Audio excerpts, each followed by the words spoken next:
आनंद one लौटते ही सभी जानवर हैरान रह गए। रातों रात जंगल के बीचों बीच एक विशाल पेड़ उग आया था, जिसके पत्ते चांदनी में सोने की तरह चमक रहे थे।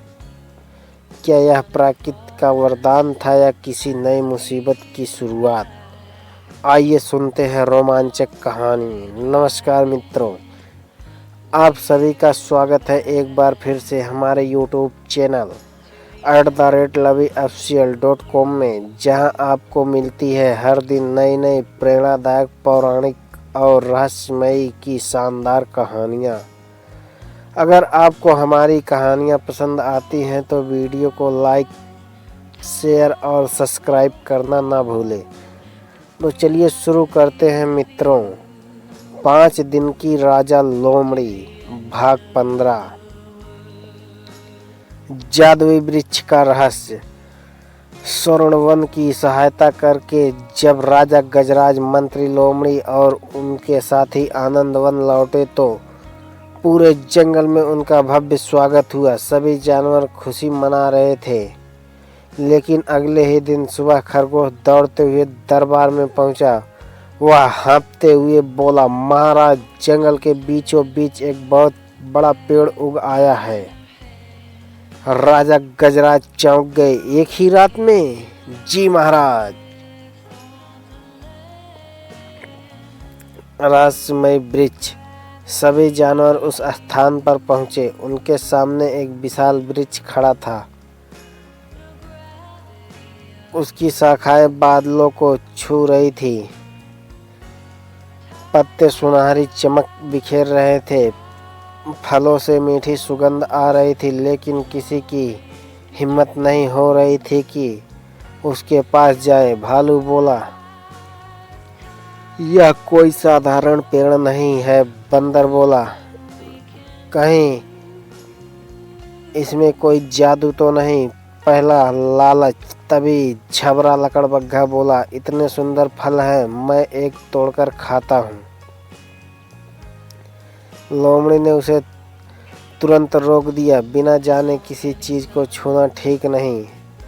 लेकिन झबरा ने बात नहीं मानी। जैसे ही उसने एक फल तोड़ा, पूरा पेड़ तेज रोशनी से चमक उठा। जमीन हल्के हल्के कांपने लगी। सभी जानवर घबरा गए। झबरा डर कर पीछे हट गया। बूढ़े उल्लू का ज्ञान। उसी समय बूढ़ा उल्लू उड़कर आया। उसने पेड़ को ध्यान से देखा और बोला, मैंने अपने पूर्वजों से इस वृक्ष के बारे में सुना था। इसे जीवन वृक्ष कहा जाता है। यह केवल उसी जंगल में उगता है जहाँ सभी जीव मिलजुल कर रहते हैं और प्रकृति की रक्षा करते हैं। सभी जानवर आश्चर्यचकित रह गए। दूसरी परीक्षा। उल्लू ने आगे कहा, लेकिन यह वृक्ष सबकी परीक्षा भी लेता है। अगर कोई लालच करेगा तो यह अपने फल नहीं देगा, और यदि सब मिलकर उसकी रक्षा करेंगे तो यह पूरे जंगल को समृद्ध बना देगा। लोमड़ी ने मुस्कुराकर कहा, तो हमें इसकी रक्षा करनी होगी। तूफान का खतरा। उसी शाम आसमान में काले बादल छा गए। तेज आंधी चलने लगी। बिजली कड़कने लगी। जीवन वृक्ष की बड़ी बड़ी शाखाएं हिलने लगी। खरगोश डर कर बोले, अगर पेड़ गिर गया तो?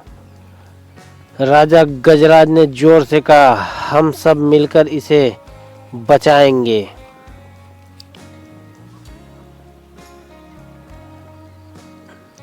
मिलकर बचाया जीवन वृक्ष। हाथियों ने अपने शरीर से पेड़ों को सहारा दिया। भालुओं ने जड़ों के मिट्टी को पास से मजबूत की।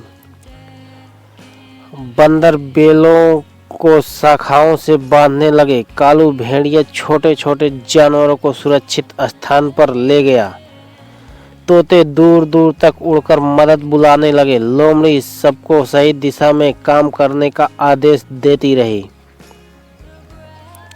कई घंटों तक संघर्ष चलता रहा। आखिरकार तूफान शांत हो गया। जीवन वृक्ष सुरक्षित बच गया। जादुई उपहार। सुबह जैसे ही पहली किरण पेड़ पर पड़ी, उसकी शाखाओं से सुनहरी रोशनी फैल गई। धीरे धीरे उसके फल पकने लगे। उनकी सुगंध पूरे जंगल में फैल गई। बूढ़े उल्लू ने कहा, अब यह वृक्ष तुम सबको अपना आशीर्वाद दे रहा है। फल खाने से बीमार जानवर स्वस्थ होंगे। सूखे पौधे फिर से हरे हो जाएंगे। नदी का जल और भी स्वच्छ हो गया। पूरा आनंदवन पहले से अधिक सुंदर बन गया। लोमड़ी का संदेश। मंत्री लोमड़ी ने सभी जानवरों से कहा, याद रखो, यह चमत्कार किसी जादू से नहीं हुआ। यह हमारी एकता, मेहनत और प्रकृति के प्रति प्रेम का फल है। सभी जानवरों ने जीवन वृक्ष की रक्षा करने का संकल्प लिया। प्रकृति अपने रहस्य और उपहार उन्हीं को देती है जो उसका सम्मान करते हैं। एकता, निस्वार्थ सेवा और पर्यावरण की रक्षा ही सच्ची समृद्धि का मार्ग है। लेकिन उसी रात जीवन वृक्ष के नीचे एक रहस्यमयी सुरंग खुल गई। उस सुरंग से आती चमक देखकर सभी जानवर दंग रह गए। क्या उसके नीचे कोई प्राचीन रहस्य छिपा है? भाग 16 में सुनेंगे रहस्यमयी सुरंग और खोया हुआ वन की कहानी। धन्यवाद मित्रों। यह कहानी कैसी लगी कमेंट बॉक्स में जरूर बताएं। फिर मिलते हैं अगली कहानी के साथ, जहां हम प्रतिदिन लेकर आते हैं प्रेरणादायक पौराणिक रहस्यमयी कहानियाँ।